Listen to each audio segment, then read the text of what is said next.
I think playing as Prey would obviously be like the toughest challenge and probably the most interesting challenge, because I feel like it would kind of put me somewhere like on a ranking. Meanwhile, maybe playing against Cody-san and No Way would be more of just like who has the better game there and then. But with Prey, I definitely feel like if I were to, for example, perform against him, then I could put myself on like on the top of the AD carries in the world. But if, for example, I wouldn't be able to play the game against him, then I would have to like reconsider the way I'm doing stuff, right? So I think playing against Prey will be the best for me, because I will be able to just tell where I am right now.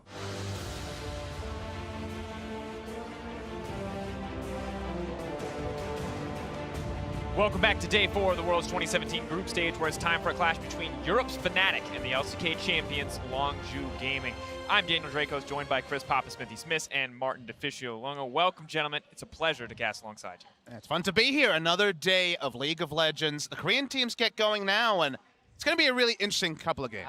But you're right now on a 3-game winning streak. It's true. It's true. Trying to bring it back, but of course, let's check in with our players on the side of Fnatic. It's going to be Soaz in the top lane, Broxa in the jungle, Caps in the mid lane, Rekkles on bot, and Jesus on support alongside their coach, Dylan Falco. Today on the red side, we have the LCK champions from Longzhu with Khan up in the top lane, Cuz in the jungle, BDD in the mid lane, and of course, Prey and Gorilla down in the bottom lane.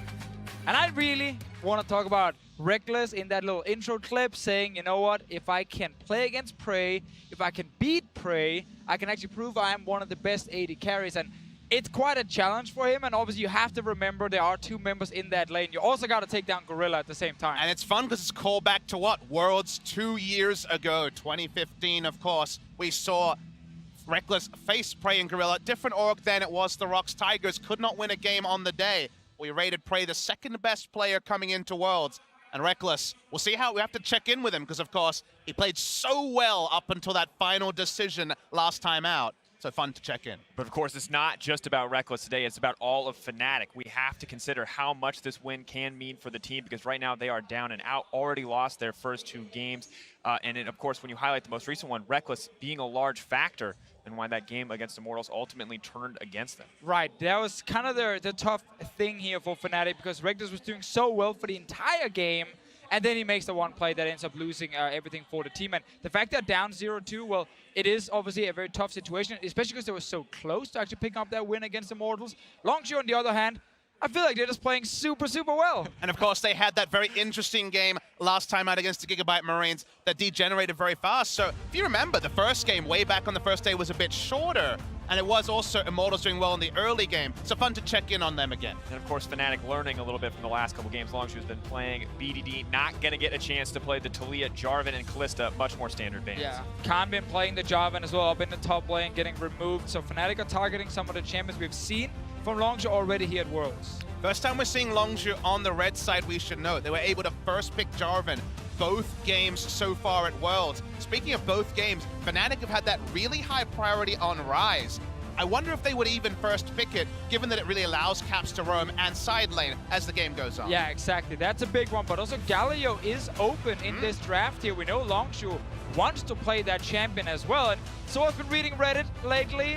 They're highlighted one of the dog champions he could actually beat Longzhu with. The literal dog champion. The actual dog champion. Instead, though, it's going to be Rekkles getting his hands on the Tristana, one of the premier hyper carries, one of the only ones left, with Kog'Maw and Xayah taken off the board. Yeah, a lot of AD carries removed. Now, Varus is a fine matchup against this Tristana, or you can also run the Twitch, which we have seen quite a few times. And Prey's not exactly new to this champion, in case he locks it in. You're not new to the Janna, not a common pick these days for him, but in meta's gone past on Najin Shield at Worlds in 2014. He was one of those big Janna players next to someone like Zero. Was on Royal Club at the time, so they will lock it in. I'm intrigued to see what the AD carry choice is. If it's just the normal Varus, this is definitely a cornerstone of the champion pool. In spring season, you either saw Prey on Ashe or Varus. It gives them initiation from bot lane, and Prey is famous for his arrows. Chain of Corruption, it's right up there, it's an initiator. And of course, this is the new standard when a lot of those power picks are taken away. Varus seems to be the go-to carry, but it does give Fnatic the opportunity to pick up a jungler, round out the rest of their first pick. And also note that they didn't look to Twitch. They did not want to draft the Twitch Janna on red side and have a losing bot lane. So they went went for Varus for power. A lot of power on blue side as well. Look what Fnatic are doing here with the Rakan. They're not taking Lulu and just matching the shield with the Janet. They want engage. When Fnatic are doing really well, Justice is on an engaged champion. And now they can actually also start targeting the bottom lane if they want to start ganking it in the game. Both teams matching each other as we complete the first rotation. Junglers and bot lanes have to find out what the solo lane picks are going to be and what's going to be taken away, more importantly, as Gnar is the first ban. And again, we have 4 members of Longzhu we focus on, and one that we pass over usually. That's the rookie Cuz, who's looking in his first season to become a world champion. The one initiation champion he's actually shown really good performance on has been the Gragas. His casks have been on point. You haven't had to really question his engage on this particular jungler. So it may not be the Kha'Zix, it may not be aggressive, but it's a good pick for Cuz. I want to highlight that Galio is still available. Fnatic plays it in the top lane. Obviously, Longzhu plays it in the mid lane. Fnatic can still ban it away here if they want to, or if they leave it open. We have to see if BDD wants to play it. Because normally when he gets a champion like Galio, you can go to top lane and you can even assist bottom lane if needed. Galio, Cho'Gath, they're big picks that certainly could be considered first pick on the red side for a blind pick. BDD 10 games played, only 5 deaths on frontline Galio. 88 players being reinvigorated with him, and you see a Trundle ban, so it seems like Soaz happy to play a tank. Yeah, exactly. That could signal a Cho'Gath for Soaz in the top lane. Maokai, I guess, as well. Maokai is another one, just in case it is not locked in here by Khan up in the top lane. Remember that Jace is banned, so Jace, Trundle, like you say, together, says tanks There's on the the top Galio. side. Is going to make it through. Could be a point of concern for Fnatic. Fnatic may have loved to get their hands on that one. We've seen Jesus alongside a Galio, especially with Rakan, be such a threat. And if this is another team, you look on the red side and you say, well, surely it's Galio top because they're low damage. You don't really see a secondary damage dealer if it ends up being a tank top lane. But Longzhu have tried alongside KT Rolster to play these very early to mid game comps. Do they work in the Ardent meta? That's a different question, because if the game goes long, low damage is always a concern. Yeah, and if they want more magic damage, which I don't necessarily think they have to go for because they got Gragas Galio, then Rumble is available in this draft. Otherwise, I still think you can go for a physical damage dealer in the top lane for Khan. We could see this actually locked in here. It's a dog champ for sure, but there was an escape. It's locked in. Okay, we see this played once in the LCK promotion tournament by Ever 8 winners. They ran Nasus into Maokai. You can free farm in the lane. There's the potential for turret dives, and it was this exact setup. Galio mid lane and Nasus top lane. Soaz felt so safe in blind picking a tank because they banned the Jace, they banned the Trundle, even removed the Jarvan, and then a Nasus shows up, that's his champion. Oh God, the literal dog champ against Soaz. He's fighting his own demons right in front of us. You could argue he brought this on himself. He talked about it, he called it out, and Khan has obliged. Seeing this pick at Worlds is so exciting. Another unique pick, another unique champion for Worlds 2017. And I feel like Longzhu obliging us after the Gigabyte Marines wanted to play a standard game. They're saying, hey, we'll be the ones that are going to mix it up a little bit. But now we have such a unique composition assembled on the side of Longzhu. What is this Nasus doing? Is this just the standard farm it up solo queue Nasus? What does this guy bring to the table? I mean, it will in the early game be a lot about just farming, but in the late game, he's such an absolute monster. Also now, with that reduced cooldown on his Q during his ulti, it is so hard to deal with him if you get that far into the game. So the fact that Fnatic are running a lot of engage simply means that if they can force enough fights before we go to late game, they can use that effectively.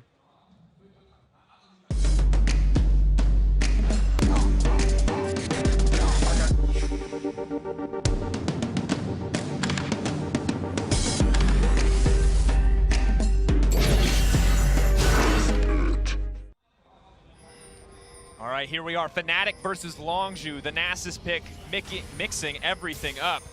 An exciting moment here for the team. Of course, if you haven't already, folks, there is now a chance you can head over to the store. If you want to participate in Worlds 2017, check out the Championship Ash skin. 25% of the proceeds from Championship Ash and Ward skins are being added to the prize pool, with another 25% being donated to charity. And of course, there's the Chroma as well. We've only seen it once. I thought maybe Prey would play the Ash this game, but instead he's on the Varus, and we're seeing already some attention on the top side. Talked a lot about Khan, who is caught up here, but probably not going to be enough damage to take him down.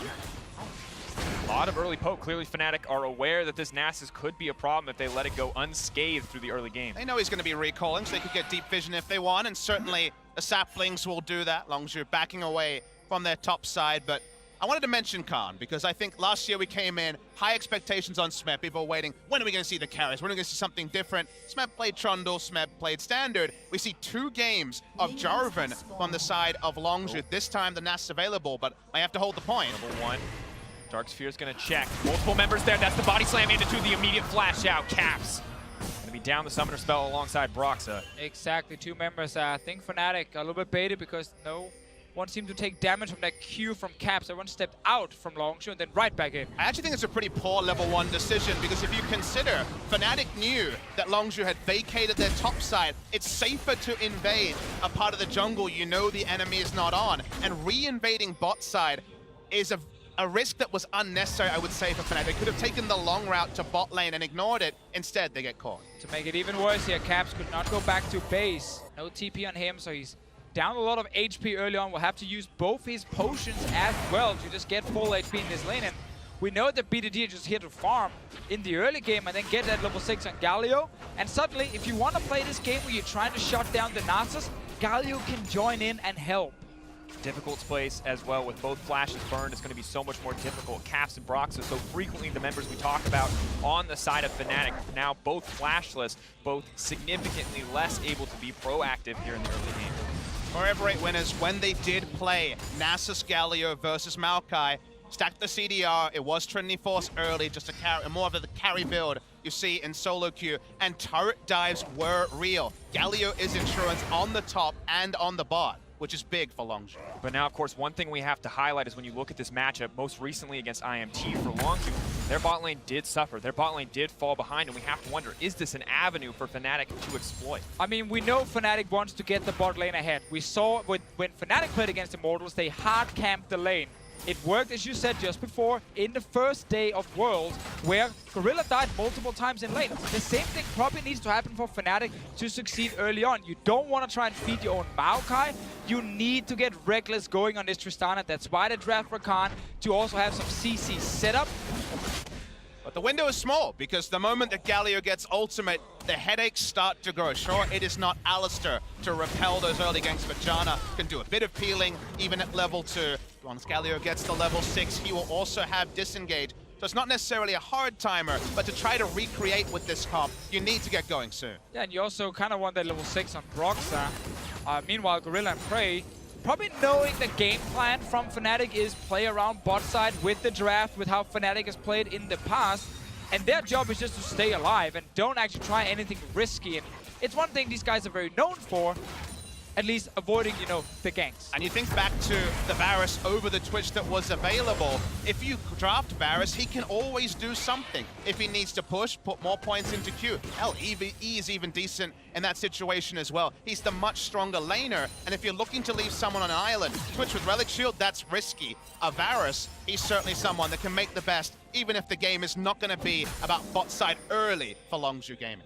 Terrifying champion to try to dive out, try to pressure, especially once he hits that level 6 mark as well. So just continuing to build on to that point we made earlier about this being a very small window for Fnatic to exploit. If they want to find this lead in the early game, it has to be quite early. But for now, they may have the vision on the bottom side, but not a whole lot else.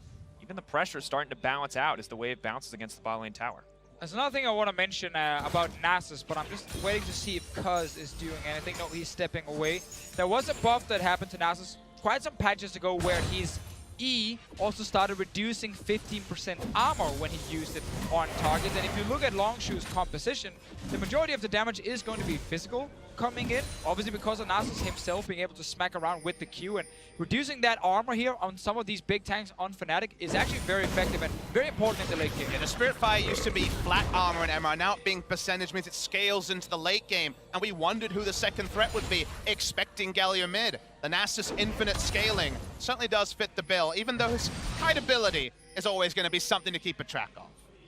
It's just a little nerve-wracking. So often we see teams put themselves in a position where they're playing against a clock. We might get the first gank in that bot lane here. Prey and Gorilla are pushed pretty far up, but playing it safe right there, reading the situation correctly. Yeah, 2 question mark pings around the bot side was enough early information, I assume, from BDD after seeing him pass through mid lane to stave off that particular start. Brox is spotted. BDD knows what's up. Just gonna back right out. taking it forward here, moving on as Broxa goes back to the top side of the map. He is going to walk face first into Cuz, but Cuz already getting what he wants out of the exchange. Watching sais come down. Nasus so far just free farm, first item purchase already, 10% CDR on the Sheen, so he's happy there. As Oh, Cuz might be caught, level 4. Not exactly where he wanted to be. Luckily for him, it is just the Maokai. All the burst damage used up. Soaz not looking to commit the ultimate. Knows it might be more important for this laning phase. A lot of things to consider here.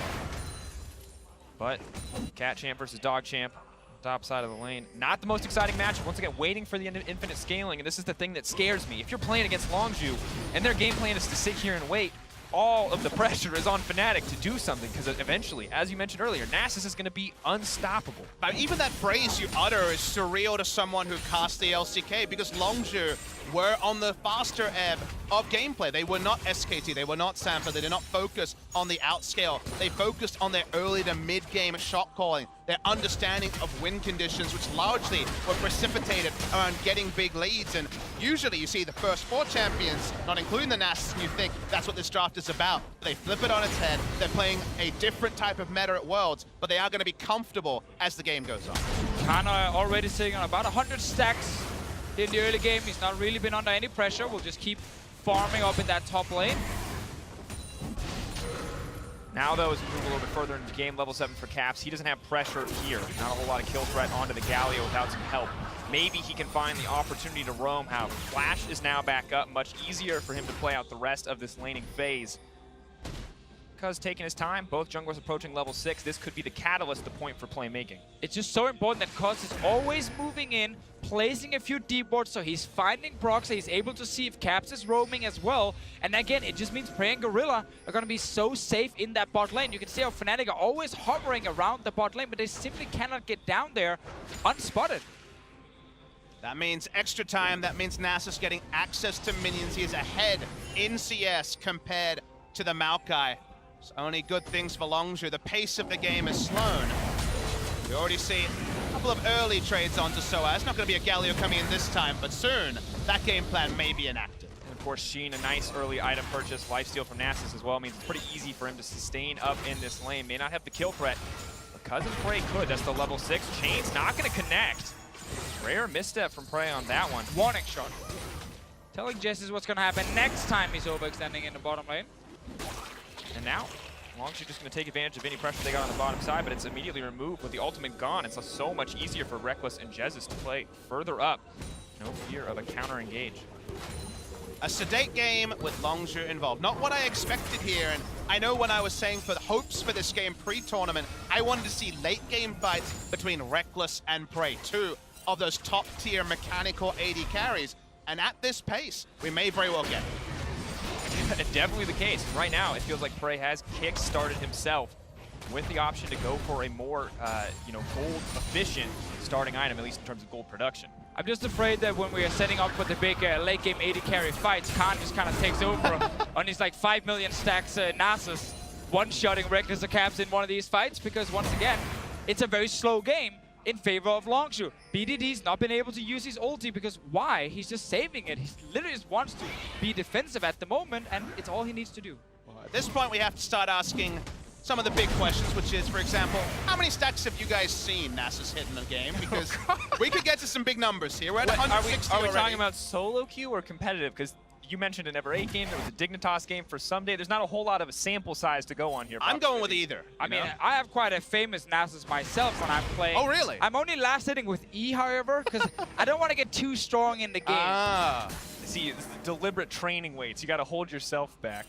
Well, even if Khan decides to play that way, luckily for Longzhu, he still has the Wither, which I feel like is such an undervalued tool against one reliable late game damage threat. I mean, just consider the situation. You get Withered, you're against Gragas, Galio, and also the Varus. Do you use some Cruel Scimitar on him? Because that's what's going to be the reality. Choosing your CC, you might have to see a Rakan go very early Mikhails purely to actually increase his damage.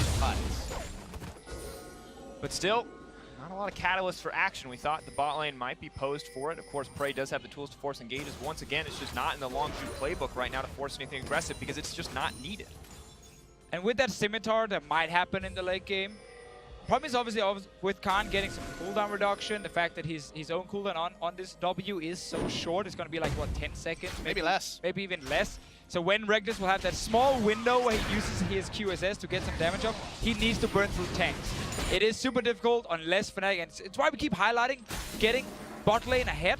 But right now, Prey is sitting with the same CS as Rekkles. No tower's even taken some real damage just yet. And it's just meaning we're kind of waiting for the big moment where Fnatic pulls the trigger. Guys, we waited for day 4. We want what is the Might counter? Might be now. Sensor. Yep, we'll hold the point. Also going to go wide, Cuz flashing out. He's not a damage drops, but just tickling him. Bit of a fumble there from Broxa. Not going to be what Fnatic wanted. And now Caps out of mana. VDD's going to have lane priority. Push up, VDD. Happy to take these good trades. Force Caps behind. Extend the game further every time. You get that click over to Nasus. See the number increasing. The timer only gets more severe. Khan just perpetually comfortable in this lane. Luckily for Fnatic, they do have lane pressure. Soaz is able to push the Nasus out, but for how much longer? How much longer until the Nasus actually has kill threat on the Maokai, especially with the Storm Raiders? It's going to be an easy chase down. So now that Fnatic are unable to stop the Nasus, they can't really gank bot. Maybe they should switch around the focus. I like what Caps is doing now in trying to go up and see if he can kill Khan. Other thing you can do is you can try and lane swap with your dual lane, send him top. Let's see what happens here. PC, ultimate's going to come out. Not a lot of mana in the pool for Khan. Is still alive. Caps playing with fire here. Second he hits him, he's going to draw that tower aggro. So has not a lot of health. Just going to clear the wave. TP is going to be used as Longzhu take the bottom tower. Solid play from Longzhu, and Fnatic not getting anything. Yeah, I think Fnatic early on in this game here should have, when they had a push in the bot lane, recalled, swapped to top lane, and try and just rush down that turret here. Open up this map a little bit so Khan is not feeling so safe. But so much happened in an instant there for Longzhu. It was as the rest of Fnatic were backing that play happened. They took bot lane turret. We cancel his teleport in the blink of an eye. Nasus lives, they get bot lane turret. They're going to take a Drake as well, and nothing happens to the Nasus. He teleports back in with a completed Trinity Force. And it is difficult right now to be Fnatic because making that lane swap call is not easy. You feel like you're getting pushed in the bot lane, and if you don't get a good swap and get actually the tempo advantage where you take down the first tower first, it doesn't feel great for most teams. So it's not an easy situation to be in, and they are constantly looking for that potential gank, but the good vision control just stops them. And it's not an easy situation for any team, but it's especially concerning for Fnatic because when you look at their most recent game, we know what happens when they fall in a deficit. And we know the struggles they can have when they're not confidently ahead. You can see the difference between how these teams stacked up against Immortals. Longzhu, clean win coming out once they got that lead. Fnatic, a much shakier road. We will get to see now, though, Longzhu's dual lane going towards that top side. So it is Longzhu initiating their own lane swap. Khan is going to get removed from the 1v1, at least for a moment. His Trinity Force is completed. Fnatic want to find a way to try and get down a tower. I mean, at this point, putting Varus and Janna in a short lane, just like they have been the entire game in bot, is absolutely fine. You cannot slow down Nasus. That ship has already sailed 137 CS at 14 minutes, basically at pace with everyone else. So might as well start setting up the Varus to hit his mid-game spike. The on-hit build with the Sensor and the Rage Blade certainly more than underway, but Soaz is here looking for a lane game. Yeah, Lola trap he's setting up. Brox is gonna get spotted in the river going towards topside, so Longzhu will be aware that something is happening up here. Once again, Broxa notice on the ward. There's another one coming up here. Important to keep your eyes on Galio as well. For now, BDD is locked in the mid lane, clearing out the wave. It's not a long walk, though. This could be the setup for Fnatic need, but it's a small window. They need to take advantage of it. A little bit more as the tornado comes out. One's going to pull the trigger. Looks like just the tower in their sights. Canacree making it easy. Tristana's still able to siege, but the cast going to clear the way. Broxa not going to get locked up, but Jez as well. Rekkles could be next, has to rocket jump to safety, and Fnatic still not getting anything. But again, it's because it's taken them so long to initiate this swap here in the game. Once they couldn't find the kills in bot lane, they had to do it earlier to try and get down a tower, to try and speed up the tempo, because now they're just losing towers in the bottom lane. Terrifying to watch too. Nasus over 300 stacks at this point in the game, only 15 minutes in. Khan is a farming machine. Something that you have to respect because this matchup no longer quite as one-sided, but Broxa sees an opportunity. Prey has been locked up. A nice monsoon gonna stop it. No further aggression comes in. Fnatic once again denied. Give a cookie over the cast as well for that bot. This time onto Jez is denying his entrance into the fight. Khan and Soaz fighting down here, but Everyone steps away. How do you beat the tank meta? First answer from Europe, it was Trundle. The Nasus doing the same thing. It's been pushing and ignoring Maokai's damage. Right. Damage. Chess is going to get out with his life, right? Taking a lot back from the tower and no mana left. Broxah doing what he can, but the Blast Cone just keeps Longzhu out and into safety. Fnatic are trying to get something, but they're not getting anything in any one of these exchanges. It's exactly the game plan from Longzhu. It must be so frustrating to be on Fnatic and at the last pick realize that the timer you are on is not what you expected. The Galio-Nasus duo, only seen once in a game that not many watched, is working a treat. Wasn't quite able to take down the inhibitor turret bot lane. Has it low. Speaking of top lane standing gold, Fnatic have to keep giving away free objectives. And it's just important to highlight that Khan himself is just farming. He's not actually like outplaying anyone or doing a whole lot. It's just the rest of Longzhu on the bottom side of the map, just like we've seen in the LCK multiple times, with defensive vision by playing smart or avoiding any potential plays from Fnatic. And that's kind of why the game was so slow early. And there was never really an easy opening to take. Most teams around the world will always make a mistake here and there and give you at least a chance to force a fight on them. Barely been possible in this game. Difficult road for Fnatic. They need to find an opportunity to come back. You can see sais and Caps grouping up. Maybe they're hoping to find a pick. They've certainly got enough CC. But Ward will just catch them on the side before they begin. Cats come out.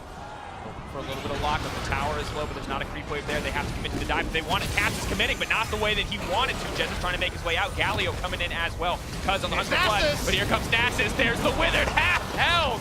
My God, the siphoning strike reduced cooldown as well. Cuz retreating. Nasus finding the first kill, the latest first blood thus far.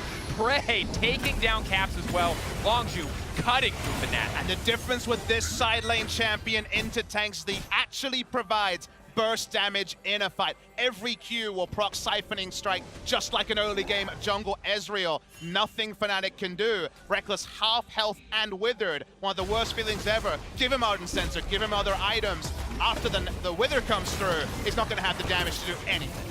Such a good counter pick in this game here from Longzhu's side. They saw this draft from Fnatic, they saw the different tanks, they saw the Tristana who is so focused on her auto-attacking, and then they have this Nasus ready, who we know in the late game is just even better than in the past. And we have to remember, we're introducing Khan to a lot of the viewers at home.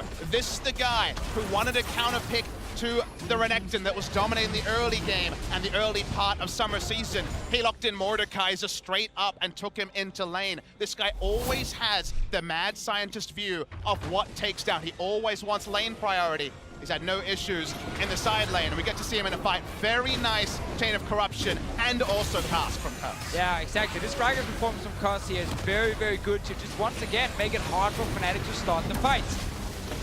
At this point though, as soon as they didn't actually get the first kill, all these different tanks are just gonna run you down. And Rekkles talked so much about his matchup versus Prey, what it would mean for him to beat Prey.